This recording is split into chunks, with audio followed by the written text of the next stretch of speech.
Lembaga Manajemen Kolektif Nasional atau LMKN akan mengadakan salah satu program podcast yang bertajuk Distro Musik LMKN. Diskusi seputar royalti musik LMKN yang menghadirkan para narasumber dari internal LMKN dan juga para stakeholders LMKN. Distro Musik LMKN bekerja sama dengan The Hills Radio disiarkan 1 kali dalam seminggu setiap hari Rabu jam 8 hingga 9 malam. Only on The Hills Radio. Stay tuned. The Hills Radio.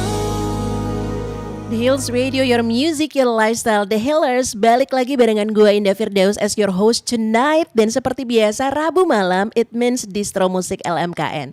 Diskusi seputar royalti musik LMKN. Dan gak berasa nih, udah masuk episode ke-8 di malam hari ini, di mana kita akan ngobrolin tentang penegasan kewenangan dan komitmen LMKN dalam upaya meningkatkan kesejahteraan pencipta lagu.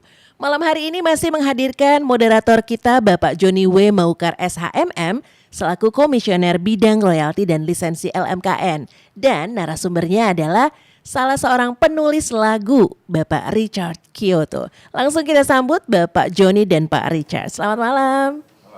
Oke, boleh dipakai mic-nya. Oke, silakan langsung Om, kita ngobrol malam hari ini. Oh ya, ngingetin juga The Hillers, jangan lupa nanti obrolannya di malam hari ini bisa disimak di live streaming, tapi nanti bisa disimak ulang di The Hills TV, YouTube channel dan juga YouTube channelnya LMKN. Jadi subscribe dari sekarang.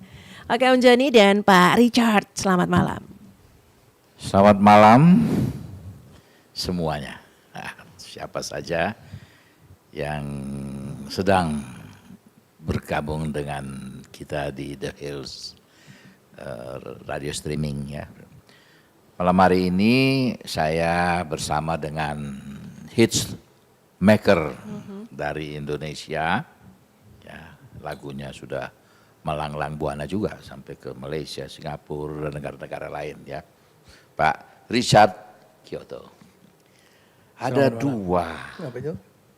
Ada Rian Kyoto, ada Richard Kyoto. Ya. Itu kakak adik yang masing-masing membuat Tersesat di dunia musik. hits maker sendiri. Ya.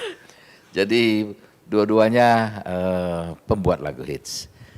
Mungkin yang pertama ini banyak yang kepingin tahu lebih jauh mengenai Bung Rian dan Bung Richard. Oke. Ya. Nah, Bung Rian dan Bung Richard. Tetapi untuk malam ini kita hanya dengan Bung Richard saja. Untuk itu mungkin Bung Richard bisa sekilas menyampaikan sedikit profil dari Bung Richard. Silakan. Selamat malam buat pendengar ya, ataupun penonton The Hill Radio. Saya Richard Kyoto. Namanya sedikit asing sebetulnya kalau nama panjangnya Richard Rokyoto. Rokyoto nama orang tua saya. Rokyoto, ya. Jadi kalau di kampung saya Richard bin Rokyoto. Kalau Kyoto saja itu dari Sumatera Barat, bukan? Itu Koto. Oh, Koto. Koto ya. Silakan terus. Saya bersama adik saya Rian Kyoto itu ya dari keluarga almarhum Rokyoto. Kami itu termasuk yang tersesat di dunia musik ini sebagai penulis lagu. Karena keluarga saya, abang saya ada 2 itu orang yang akademis, PhD semuanya. Tamatan dari luar, kalau kami dari dalam aja di dunia musik ini. Jadi tidak banyak, kita syukuri aja bisa menghidupi keluarga. Dan buat Bung Joni, saya mungkin selama ini salah menduga Anda tuh siapa. Di sini saya mengucapkan minta maaf kalau selama ini saya mungkin agak sedikit negatif tentang Anda. Tapi setelah kita berjalan bareng ya ke Medan itu, saya baru lihat rupanya ini orang perantauan juga. Jadi sekali lagi saya salaman ini. Minta maaf walaupun Anda tidak tahu mungkin saya bagaimana sama Anda. Oh. Ya. Iya. Sorry. Jadi Mungkin sedikit salah-salah persepsi karena banyak ya yang ya banyak mendengar angin-angin dari kiri kanan kan. Apalagi waktu itu kita di KCI iya. yang terlalu banyak hiruk pikuknya. Tapi setelah ini berkembang dengan bermacam-macam LMK, baru kita terbuka mata dan telinga kita. Jadi Ternyata setelah kita bersama-sama Bersama-sama. mulai mengerjakan ini semua, Iya. kelihatan si Joni ini rupanya ini. Joni ini, walaupun dia lebih muda dari saya ya. Tapi wajib dong saya merasa bersalah, saya minta maaf. Oh, Jadi sekilas tentang saya rakyat biasa yang kebetulan dikasih kebisaan sedikit sebagai penulis lagu. Dan lagu-lagu itu kebetulan sejak tahun 2006 saya keluar daripada Indonesia, melebarkan sayapnya di Malaysia dan Singapura. Menulis lagu buat penyanyi-penyanyi di sana. Ada buat Nasir Wahab, ada buat Dayang Nur Faiza, itu penyanyi Malaysia yang bagus. Terus yang di Singapura ada buat Aziza. Dan buat juara daripada seperti idolnya Malaysia, ya buat itu ada saya buat di sana. Tapi sejak COVID kita stop. Ya sekarang ya kembali di Jakarta dengan menerima apa adanya. Nasib di tangan LMKN. Hanya itu ya, terima kasih. ya, Bung. Tadi Bung Richard sudah menyatakan banyak lagu-lagu yang dibuat juga untuk artis-artis penyanyi Malaysia. Ya. Tentu di sana itu ada royalti, Harusnya. ya, yang harus dibayarkan juga oleh pengguna-pengguna lagu di Malaysia, ya. Nah, apakah Bung Richard mempunyai satu hubungan langsung dengan publisher di sana atau dengan CMO di sana, atau ada CMO LMK di sini yang mengurus itu? Untuk lagu-lagu baru Ya. yang belum saya daftarkan di publishing sini, saya kerjasama dengan publishing di sana. Nah, cara membayar dia ya saya juga kurang mengerti. Kalau menurut saya sih terlalu banyak muter-muternya. Jadi nggak saya pikirin banget. Sementara yang dari Indonesia ini aja yang jelas PMU-nya, publishing-nya pun nggak jelas juga. Makanya kita banyak berpindah-pindah akhirnya kan. Jadi itu nasib daripada penulis lagu di Indonesia yang kalau saya cerita ya belum merasa menikmati hasilnya belum sebagai penulis lagu dari publishing ya. Kalau katakan tadi berpindah-pindah publishing, pertama kali di mana? Saya pertama kali tahun 97, cuma saya lupa tanggalnya. Saya di publishing Musik Utama, Musik Utama. kepunyaan Musika. Ya. Itu akhirnya 25 tahun saya di situ tanpa ada kejelasan. Tapi selama 25 tahun itu sering menerima pembayaran dari pengguna. Kalau itu kan mechanical right ya. Ya. Publishing itu mechanical right. Apakah lagu itu digunakan untuk Kalau dari pengguna, ya mereka langsung sama saya. langsung? Ya, karena itu ada kita buat perjanjian dengan PMU, saya boleh langsung. Boleh. Jadi artinya Tidak harus melalui ya, publishing. artinya siapa yang mendapatkan dari klien itu, itulah boleh ya. Ya. Jadi artinya kalau klien pengguna itu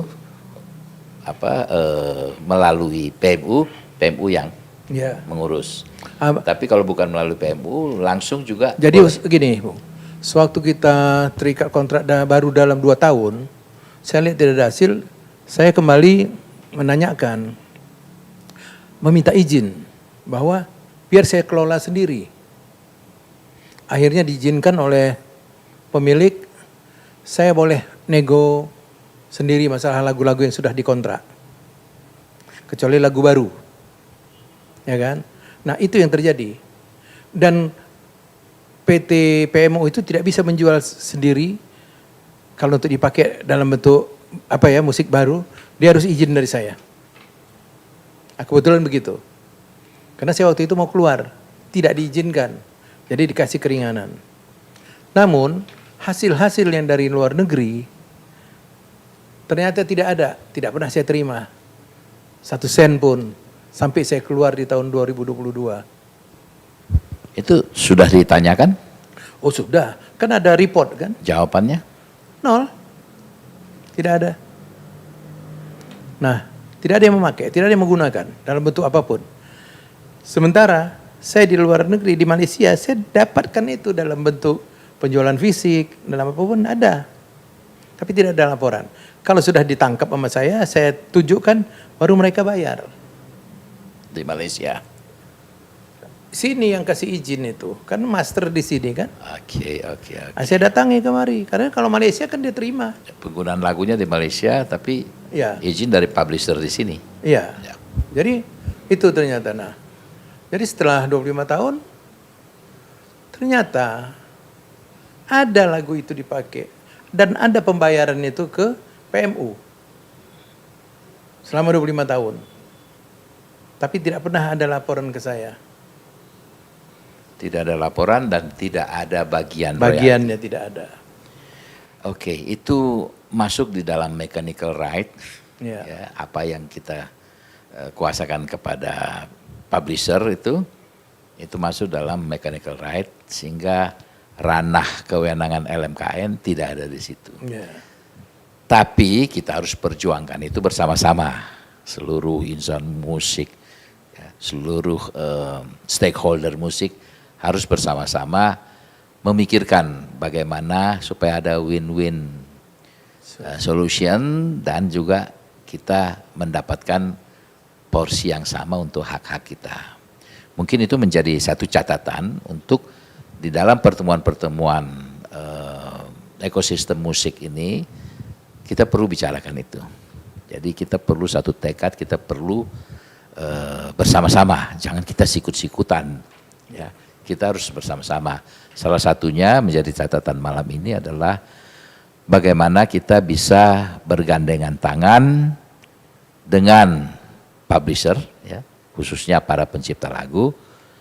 Publisher juga harus aktif pada saat menerima kuasa itu, dia juga harus memasarkan. Jadi tidak hanya nunggu bola, tetapi juga memasarkan lagu-lagu kita. Dan kalau ada pembayaran juga harus dilaporkan dan di-share, ya, sesuai dengan perjanjian. Mungkin itu satu catatan untuk kita bicarakan bersama, tetapi itu di ranah di luar LMKN. Sebab LMKN hanya terbatas pada ruang lingkup performing right. Nanti kita berikutnya, sesi berikut ini kita akan masuk di performing right. Lebih fokus kepada performing right, sehingga memang kaitannya dengan LMKN. Jadi ngadu nih saya nih. Ya. Mau banyak ngadu bagus, kita catat-catat dan juga banyak saran. Jadi gini, Banyak Bung, saran. satu diantaranya nih boleh ya. Mungkin ngadu dan sarannya boleh dilanjut setelah lagu berikut ini dulu ya. Oke, jadi supaya The Healers juga penasaran nih, jangan kemana-mana. Karena nanti masih akan ada saran juga dari Om Richard Kyoto malam hari ini ya, Om Joni ya.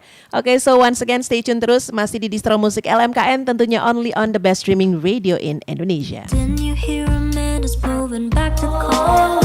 High school Hills Radio, your music, your lifestyle, The Healers. This one is High School in Jakarta, Niki. Dan kita masih ngobrol nih The Healers di Rabu malam ini dalam Distro Musik LMKN, diskusi seputar royalti musik LMKN di episode yang ke-8. Penegasan kewenangan dan komitmen LMKN dalam upaya meningkatkan kesejahteraan pencipta lagu. Dan masih ada Om Joni, juga ada Om Richard. Selamat malam kembali. Dan tadi udah pengen curhat nih, silakan dilanjut nih. Ya, Bung Richard, ini karena dari tante kita yang cantik dari The Hills bilang sesi ini buat curhat, saya persilakan. Saya mencatat dan mana yang perlu kita proses lebih lanjut bersama, kita lakukan bersama. Silakan. Curhat itu masalah dipermainkan. Dan memang kita termasuk yang diam, dipermainkan. Kita kembalikan semuanya, kalau memang rencananya menzolimi, ya udah, kita serahkan ke atas. Seperti kasus dengan Indosiar ya. Itu 5 tahun disiarkan Indosiar lagu yang saya tulis. Lagu Kasih itu di The Academy, acara Akademi Indosiar. Dinyanyikan oleh penyanyi dari Brunei. Lagu itu. Setelah 5 tahun, saya lihat kok nggak ada kabar apapun. Kan semua tahu itu lagu itu dipakai. Saya tanya, bagaimana caranya nih? Karena penulis lagunya tidak dibuat nama saya. Tidak ada izin semuanya. Ada 3 kasus yang dia langgar. Akhirnya saya mengadu ke Pak Yusuf. Kebetulan ditanggapi. Ini harus disomasi. Hanya tempo 3 bulan. Mereka mengerti bahwa mereka salah, ya dia bayar, ya kan? Cuma tidak sesuai dengan tuntutan lah. Tapi kita juga tidak mau ribut-ribut kok. Yang penting mengerti saja. Kalau tuntutan itu kan dipidanakan banyak ya, tapi kita bukan penulis lagu itu sebetulnya kalau dibilang kasar mungkin tampangnya. Kalau orang itu minta izin, kita selalu terserah lagu kita dinyanyikan. Kita tidak ada bilangkan rate-nya harus sekian, enggak. Izin saja. Berapa banyak produser yang jahat dari tahun 80. Ada satu contoh produser, kalau mau tanya saya sebut orangnya. Jadi suatu hari Purnama Record. Lagu saya itu dia minta izin untuk dimainkan oleh Dora Sahertian. Piano. Kasih izin. Toto keluar dimainkan dalam bentuk gitar. Itu nggak izin, ya kan? Instrumen, itu satu. Begitu kita datangi, belum ya, belum, ya udah. Kita bisa tuntut, tapi tidak. Kemudian minta izin dinyanyikan oleh Rano Karno. Kita kasih. Toto keluar Johan Nuntung lagi, 2. Yang Johan Nuntung belum bayar. Johannya kan nggak salah kan. Setelah kita bilang, oh iya belum, hanya begitu aja. Kalau kita mau ribut, kawan-kawan saya yang dari Maluku, kalau sudah dibuat begitu, itu gelap dia punya kantor. Salah tulis huruf saja mereka bisa datang. Saya enggak. Semakin mudah kita memberi keringan itu, semakin dipermainkan. Itu. Jadi kalau kata orang, wah penulis lagunya kasar, enggak. Produser. Itu kejadiannya. Jadi itu termasuk yang menjadi curhat. Nah, kalau curhat itu kan berarti kita, ya curahan hati itu berarti harus banyak didengar. Nah tentu stakeholder yang di industri musik ini harus betul-betul memperhatikan itu. Apa yang menjadi hak orang itu harus dibayarkan. Dalam hal ini hak dari pencipta lagu itu memang harus dipenuhi, harus dihormati. Termasuk juga hak-hak moral. Karena lagu yang diperdengarkan, ya, digunakan tanpa menyebut penciptanya itu juga satu bentuk pelanggaran hak moral. Itu sebenarnya harus disadari betul-betul. Nah mungkin dari tadi disebutkan ada broadcasting yang kemudian diberitahu mungkin dengan pemberitahuan bahasa-bahasa hukum, lalu dilihat oh iya benar. Karena biasanya kan ada legal staff dari broadcast itu, sehingga mungkin dipelajari, oh ya benar, dan goodwill-nya ada, itikat baiknya ada, oh ya memang kita harus bayar, maka dibayar, sehingga kita juga perlu memberi apresiasi kepada broadcast yang setelah diberitahu kelalaiannya kemudian melaksanakan kewajibannya. Kita harap broadcast lainnya begitu juga, karena sampai saat ini banyak broadcast itu yang belum membayar royalti. Ada yang sudah membayar tapi kemudian dalam 1 tahun, 2 tahun ini belum membayar lagi gitu. Padahal broadcast di Indonesia ini sudah diberikan relaksasi. Artinya dengan patokan tarif royalti yang di bawah harga yang royalti yang biasa sudah ditetapkan sebelumnya. Nah itu dimintakan kepada menteri dan diberikan relaksasi oleh menteri, dan tahun 2023 itu sudah selesai itu relaksasi itu, sehingga harus kembali dengan rate yang sesuai dengan tarif yang ditetapkan. Mereka yang disebut user ini ya? Ya, user yang dari broadcast, dari televisi, dari hotel juga user. dari perusahaan-perusahaan televisi. Ini yang dari broadcast ini kan yang televisi, televisi. Ada yang televisi yang patuh sekali. Kita harus berikan apresiasi terhadap mereka-mereka yang patuh bayar itu. Ya. Saya mungkin dalam kesempatan ini saya tidak sebutkan namanya, tapi ada 1-2 yang terus membayarkan. Ada lagi yang membayar tapi tahun ini terstop. Ada yang sudah 2 tahun terstop. Nah, kami dari LMKN itu sudah melakukan pendekatan secara persuasif, ya, kemudian sudah melakukan pertemuan-pertemuan ya, yang mengarah kepada edukasi dan sosialisasi dan negosiasi kan. Nah, kalau memang tidak juga kewajiban itu dipenuhi, maka LMKN per 2024 ini sudah masuk di dalam tahap untuk melakukan tindakan-tindakan litigasi. Jadi upaya-upaya hukum. Karena selama ini kami perhatikan kalau tidak ada upaya hukum, ya seperti itu tadi dikatakan dia 5 tahun berlalu saja begitu. Mudah-mudahan kalau para user itu patuh bayar, itu kue royalti akan besar sekali.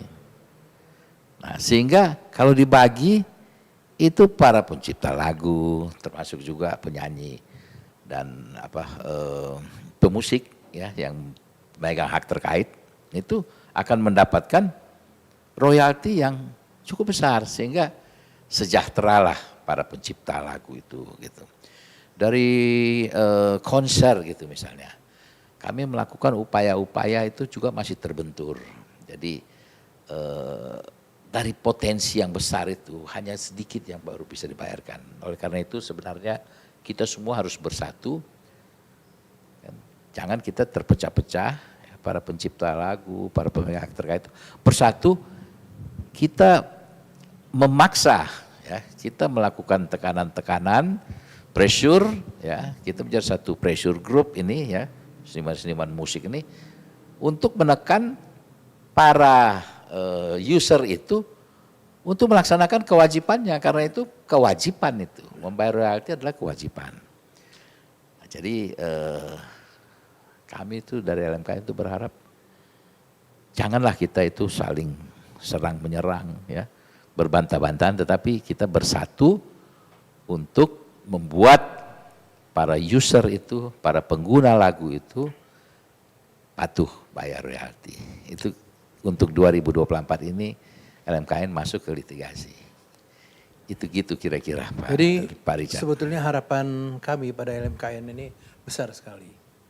Apalagi setelah saya mulai masuk saya secara sedikit-sedikit ke dalam lingkungan LMKN, saya lihat sebetulnya siapa-siapa yang ada di situ LMKN ini sebetulnya punya niat yang baik untuk menulis lagu.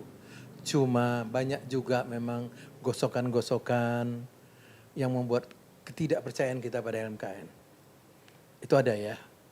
Jadi kami mengharapkan memang LMKN ini harus keras kepada user. Kami kalau memang memikirkan nasib kita, siapa yang nggak mau bersatu? LMKN ini membawahi LMK. Maaf aja, LMK juga banyak yang tidak benar. Ya, tapi itu sudahlah. Karena itu tugas LMKN nanti untuk membenahi mereka. Jadi maka saya bilang, cara pemotongan dari LMK ada yang tertentu menyakitkan. Menurut dia begitu. Setelah kita tanya, sampai saya begini Bung, saya sudah mau saya jual semua lagu jazz saya itu hak ekonominya.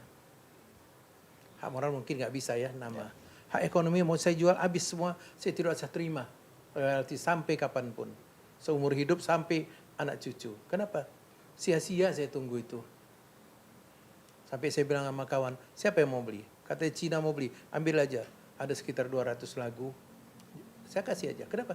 Karena kalau lagu itu dipakai tak ada kepastiannya, pusing juga kita pikir. Tapi kalau udah saya lepas, ya udah. Royaltinya tidak jelas. Kalau mengharapkan royalti, saya rasa udah lama saya ini jadi cacing. Iya. Cuman kenapa yang kita harapkan sekarang ya kita bisa berkomunikasi dengan kawan-kawan yang ada di LMKN. Itu saja. Jadi kita ngambil itu aja, hubungan. Jadi kalau mengharapkan cuman yang royalti, lagu di TV tidak pernah jelas, apalagi broadcast itu banyak yang bandel, kemudian juga banyak user-user yang lain tidak bayar. Maka saya bilang, kita tindaklah dengan benar. Kalau memang ada hukumnya, mempidanakan mereka, kita masuk semuanya. Itu yang kami harapkan.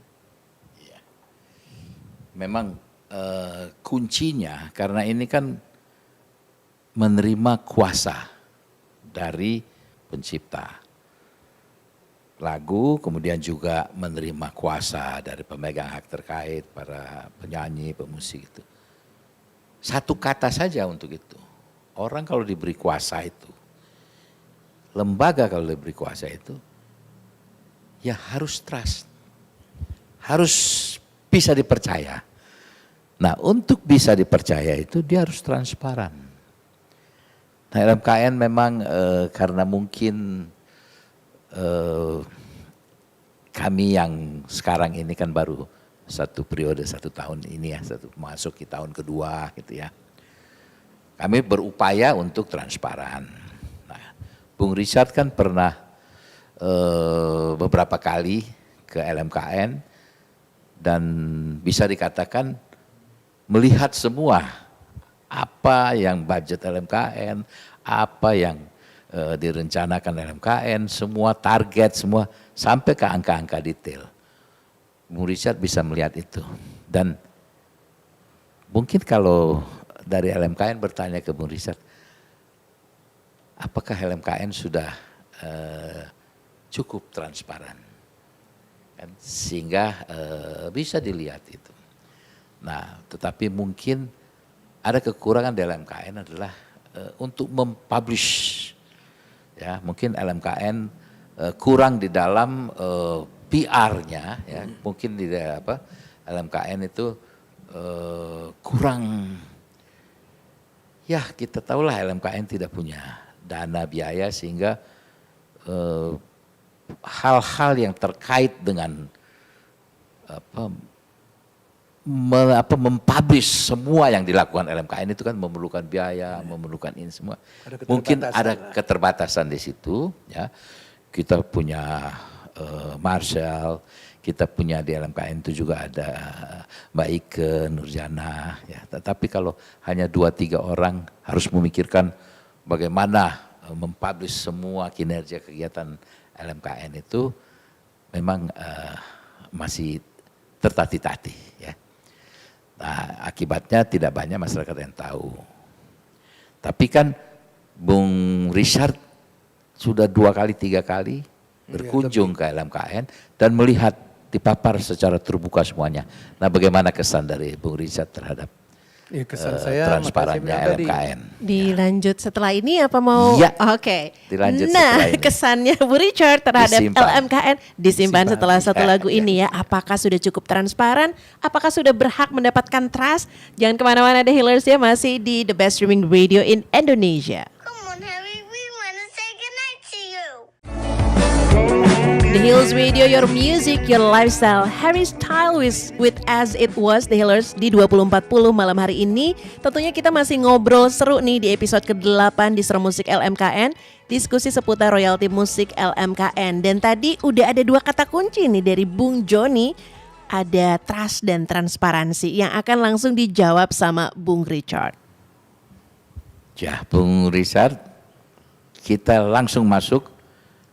Bung Richard bisa menceritakan pengalaman ya, beberapa kali berkunjung ke LMKN, melihat dari LMKN menunjuk semua yang mau dilihat terkait dengan budget, target, dan lain-lain. Apa kesan dari Bung Richard soal terkait dengan transparansi itu? Yang jelas melihat dari penerimaan saya sebagai tamu di LMKN, bagaimana semua saudara-saudara yang di situ menerima kita dengan tangan terbuka, itu sudah menghilangkan satu kesan negatif saya pada Bung Joni. Berarti itu kan keterbukaan yang udah sangat apa kan. Jadi dari situ saya lihat, wah, Berarti sebelum-sebelumnya itu, wah, lihat apa Bung Dharma bilang, ini dulu datang muka ketat terus kan. iya. Karena kita begitu masuk kita udah negatif. Iya. Tapi setelah Negative saya lihat, thinking, ya. Tapi begitu setelah saya masuk termasuk banyak saya datang Iya. gitu kan.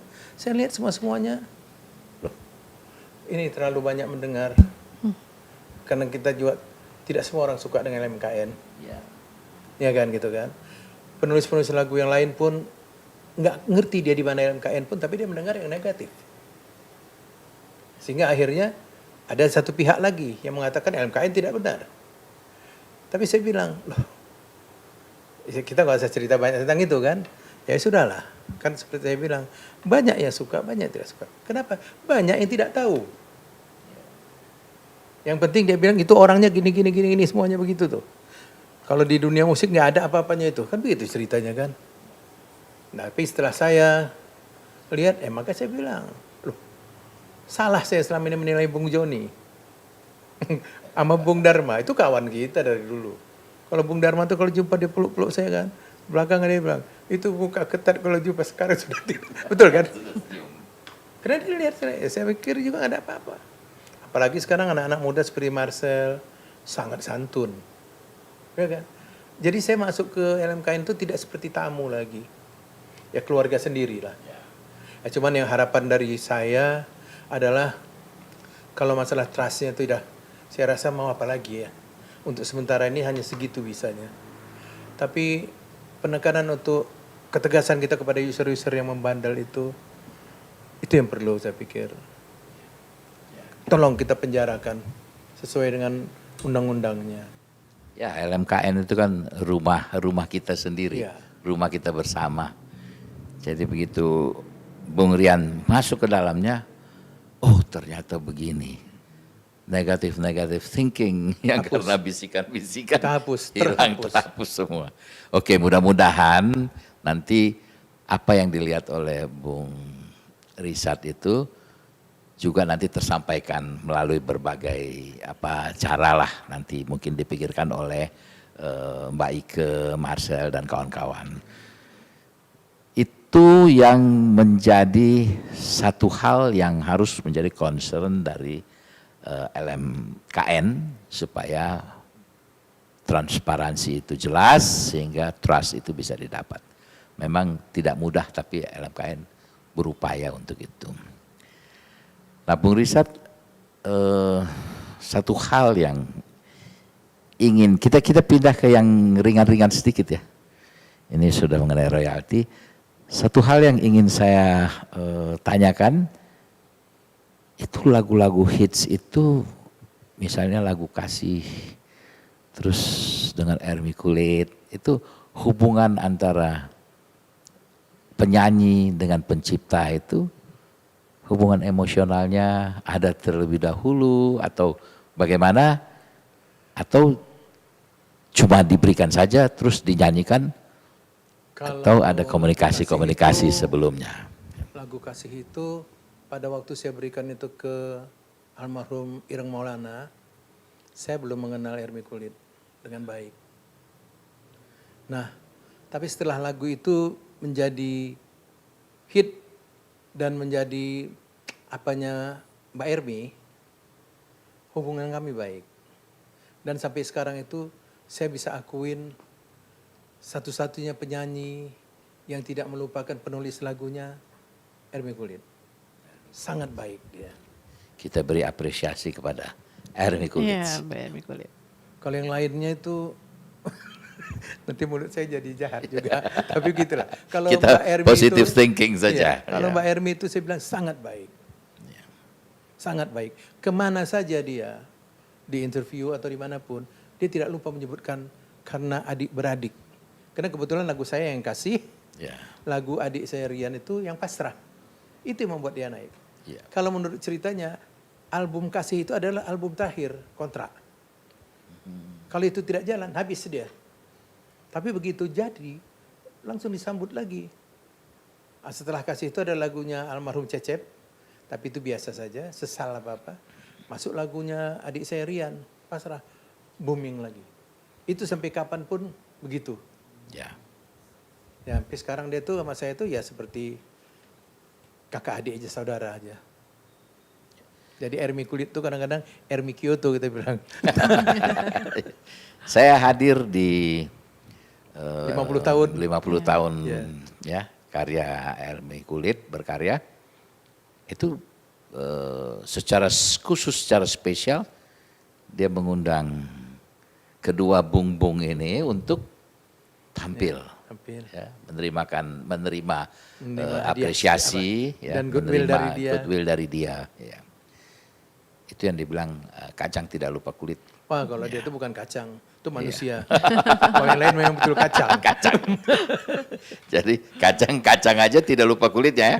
Nah, tetapi ada manusia yang lupa kulit. Iya, jadi kacang. Jadi kacang. Manusia lupa kulit jadi ular. Oke, kita bercanda-bercanda sedikit supaya kita tidak terlalu serius di soal-soal royalti saja, tapi kita juga Pusing nanti. mau bervariasi sedikit di soal-soal penciptaan-penciptaan lagu. Ya. Itu mengenai lagu yang dengan Nasir Wahab yang di Malaysia, bagaimana itu? Itu saya buat yang terakhir kali itu di 2019 itu album 25 tahun karir dia. Satu album saya buat lagu saya semuanya. Jadi ada 8 lagu. Royaltinya? Ya alhamdulillah teman-teman baik aja lah. Karena dia baik dan dari awal juga dengan dia mau menyanyikan lagu kita juga saya syukurin. Karena kita dari awal kan begini, menulis lagu itu ada harapan menjalin hubungan, ada harapan bisnis kan begitu kan. Iya. Kalau dari awal kita sudah bicara tentang hubungan emosional kita nggak bicara tentang bisnis lagi. Kalau ada disyukurin. Mudah kok hubungannya Bung sama penulis lagu ini. Iya, Ya kan? Karena lagu itu kan bukan ciptaan kita. Ciptaannya yang di atas sana yang menciptakannya. Kita cuma menulis, Dia turun melalui kita ya. turun melewati kita. Jadi kalau saya pernah diinterview sama editor surat kabar Metro di Kuala Lumpur. Waktu itu saya lagi albumnya ini Kasih dinyanyikan lagi kan. Dia tanya, mana komposer lagu Kasih? Saya dipanggil, saya biasa suka di belakang-belakang. Dia tanya, sedikit gaya Inggris dia lah. Are you Richard Kyoto? Oh iya, saya bilang. Kamu komposer lagu Kasih? Oh bukan. Siapa dia bilang? Allah Ta'ala. Saya bilang. Kenapa? Saya tak bisa menciptakan, saya bilang. Saya cuma menyatukannya menjadi, apa ya namanya, saya coba penggubah. Notasi itu udah ada, notnya udah ada, saya gubah itu saja. Ya itu tadi juga semuanya inspirasi dari atas. Tapi kalau dia bilang penciptaan, saya bilang saya terlalu tinggi kelasnya, saya bilang. Tapi dia bilang, Di Malaysia tak ada macam you tadi. Sini berasal semua jadi komposernya. Oh, sebagai komposer juga ketinggian saya bilang. Saya tidak sekelas Beethoven ya kan. Itu. Tapi memang nyatanya begitu. Saya bukan sok merendahkan diri. Saya yang paling tahu saya tidak ada apa-apanya. Bung Richard, kita sering mendengar adanya ya kita katakan itu sebenarnya royalti lah, karena itu adalah imbalan yang diperoleh dari lagu kita yang digunakan. Itu teman-teman sering mengistilahkannya sebagai overseas. Bisa diceritakan itu mengenai overseas itu? Saya overseas itu yang tahu saya kemarin itu ya cuman yang katanya Malaysia tidak membayar selama berapa tahun. Ya. Itu yang dia bayarkan kepada kita. Itu pun dipermainkan. Saya cerita nih langsung. Ya. Saya terima. Perlu supaya semua Ya. masyarakat tahu. Saya terima menurut ketua LMK kami, saya mendapatkan angkanya ya 19. Setelah dia potong jadi 18. Dan 18 ini dia berikan ke LMK yang saya ada di dalam itu. LMK yang Saya bilang aja memberi KCI. kuasa ya. KCI. Tahu-tahu begitu KCI memberikan nama saya tidak 18. Dia bilang 14. 14 dia potong. 20% segala macam, akhirnya saya terima 12. Saya protes, ya pasti ribut. Oke, karena kebutuhan kita juga, saya terima dengan nanti akan saya tanya lagi. Setelah berapa bulan, saya jumpa dengan anaknya almarhum Arianto, Lisa. Saya tanya, Lisa, kamu ada di KCI? Iya. Kenapa saya dibilang terima cuma 14? Akhirnya dia selidiki, oh om terimanya 18. Tapi setelah dipotong-potong, om tuh terimanya 12. Loh, terima 14 dapat 12, terima 18 dapat 12. Cara hitungnya yang saya bingung, gimana cara menghitungnya? Ya tapi ya sudahlah. Kalau hak itu memang hak saya, mereka makan, ya udah. Mau kita apain lagi, apa kita mesti ribut? Itu yang terjadi dan itu bukan, itu 30 tahun yang seperti itu. Jadi dari tahun 92 kalau tidak silap saya itu royalti itu terima sekitar 300.000 per tahun. Bukan juta, 300.000. Dan saya tidak mau ribut-ribut. Gak mau gebrak meja, kalau saya pukul meja itu langsung naik. Ya tahulah semuanya orang. Itu royalti pukul-pukul namanya. Itu di royalti di LMK yang waktu itu Ya. Bung Richard beri kuasa ya. Yang saya beri kuasa itu. Oke, memang kita mengalami masa-masa di mana royalti itu yang diperoleh kecil juga, kemudian biaya operasionalnya mungkin besar, ya, sehingga akhirnya yang tersalurkan sebagai sharing kepada para pencipta itu menjadi semakin kecil. Jadi memang kuncinya juga adalah memperbesar kue, kemudian mengefisienkan kinerja kita kan gitu. Jadi membersihkan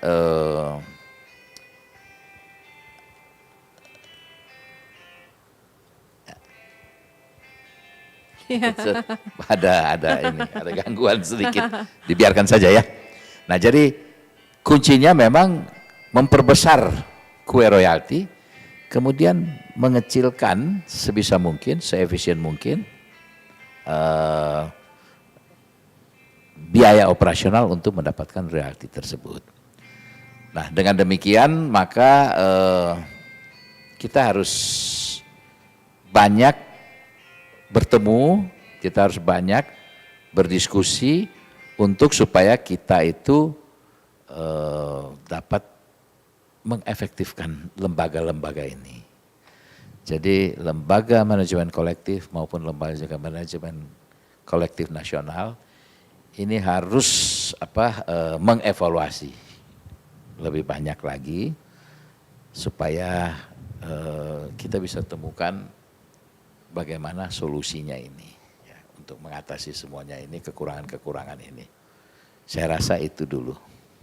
Gak berasa nih kita udah masuk ke segmen terakhir dari Distro Musik LMKN, diskusi seputar royalti musik LMKN untuk episode ke-8 malam hari ini, edisi Rabu 31 Januari 2024 bersama narasumber Bung Richard Kyoto dan juga moderator Bung Joni. Ya, Bung Richard, tadi dari perbincangan kita itu kita melihat bahwa banyak sekali kendala yang ditemukan di mana law enforcement tidak berjalan. Kita komplit kita punya hukum itu dari undang-undang hak ciptanya, dari peraturan pemerintahnya, dari peraturan menterinya, semua itu komplit. Tetapi law enforcement itu sulit sekali berjalan di sini. Tapi begitu pun juga LMKN mencoba ya, dari potensi minimal saja yang dihitung LMKN itu ada sekitar 457 M deh. Gitu. Seandainya hotel-hotel itu mau membayar royalti, sinema patuh, kemudian karaoke patuh. Kita karaoke yang patuh itu dapat kita sebutlah tiga grup karaoke, ya. Inul, Twista, kemudian Happy Papi, Masterpiece. 3 ini dari awal itu asosiasinya terus membayar. Tetapi mereka juga mengeluh kalau kami mengharuskan anggota kami bayar. Sebagian mulai pindah karena ada lagi yang lain tidak bayar, tidak apa-apa. Nah itu kami temukan dalam rapat koordinasi dengan asosiasi-asosiasi pengguna gitu. Nah, jadi mau tidak mau tahun 2024 ini memang masuk ke litigasi. Jadi bila mana tidak patuh, bila mana melalaikan kewajiban bayar royalti, maka memang harus di ini. Tetapi tentunya LMKN tidak bisa sendiri karena dana untuk litigasi itu kan sulit sekali kalau kita dengan menggunakan dari royalti keterbatasan itu. Nah oleh karena itu kita mengharapkan teman-teman semuanya sekalian mari kita bersama-sama menegakkan law enforcement itu. Gitu. Ada teman-teman dengan kekuatan medianya bisa melakukan pressure, ayo kita bersama-sama. Sorry saya tanya, dengan LMKN. kafe-kafe itu harus punya kewajiban kan? Kewajiban bayar, tetapi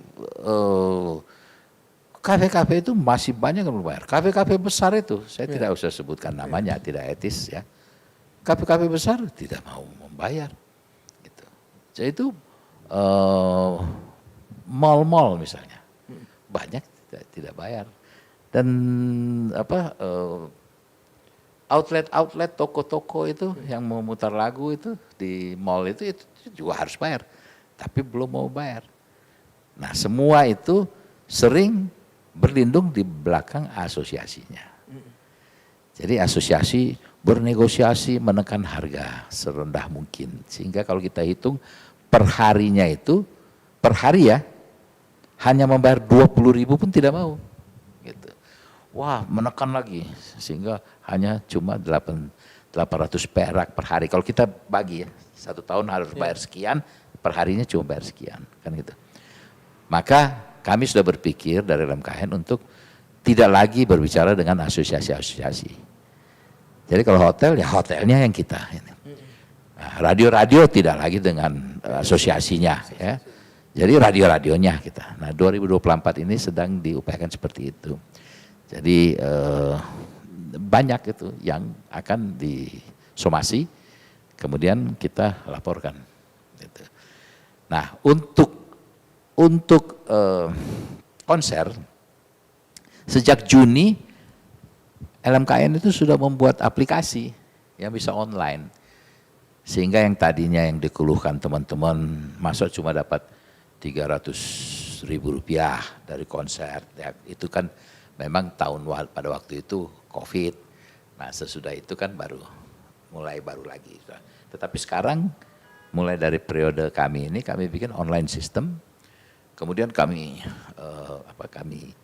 kenceng untuk ke promotor-promotor, IO itu Nah dia melonjak dari yang tadinya 300.000? bukan, kalau 300.000 kan itu pembagian royaltinya, tapi dari perolehan royaltinya itu yang tadinya hanya masih berapa ratus juta itu sekarang sudah sampai di kisaran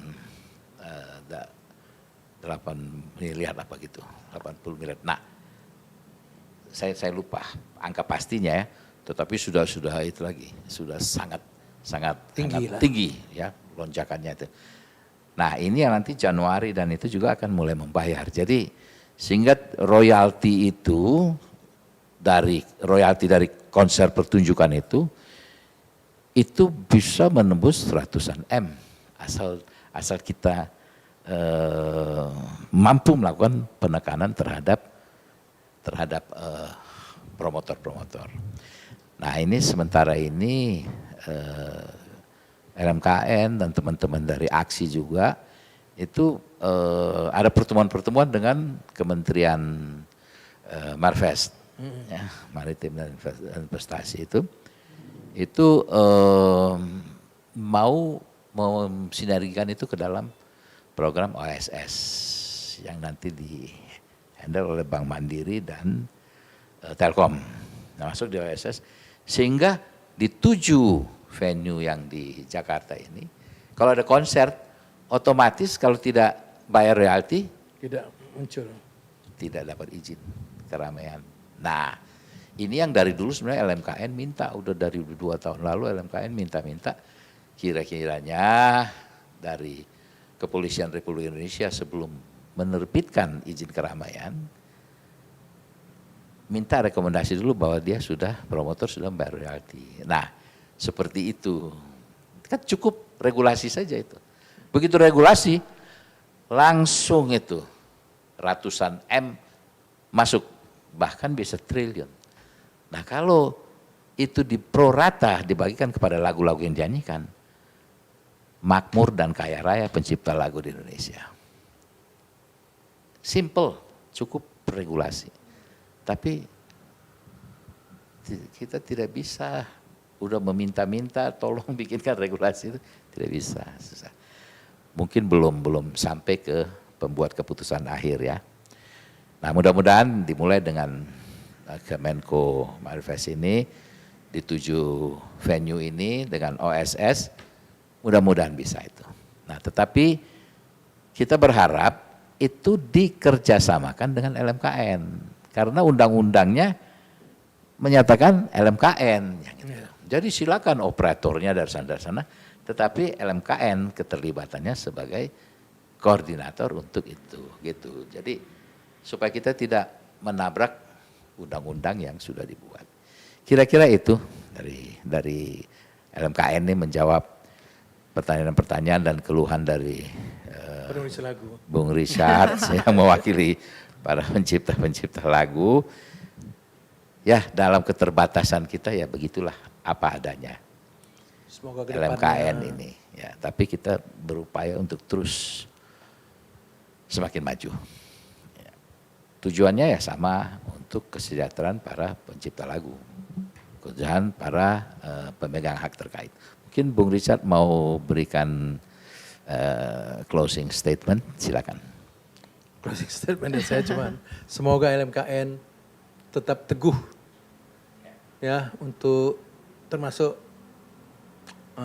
memikirkan nasib daripada penulis lagu yang selama ini sangat terzolimi oleh user-user. Itu saja. Makanya kita harus bersatu. Kita punya tag itu sebenarnya adalah dalam musik kita semua satu. Kan itu kan kita punya slogan. Tagline-nya ya? Tagline-nya, Okay. slogannya itu dalam musik Kita semua satu. Semoga. Oke, jadi sekali lagi terima kasih banyak nih Bung Joni dan juga Bung Richard Kyoto malam hari ini yang sudah menjadi narasumber dan juga moderator. Dan juga tentunya terima kasih banyak untuk The Healers semua yang sudah stay tune. Mengingatkan kembali bahwa obrolan kita malam hari ini bisa disimak ulang di The Hills TV YouTube channel dan juga YouTube channel LMKN ya. Jadi subscribe dari sekarang. Dan gue Indah Firdaus pamit, kita ketemu lagi setiap Rabu ya tentunya dalam Distro Musik LMKN. Stay tune terus only on the best streaming radio in Indonesia. The Hills Radio.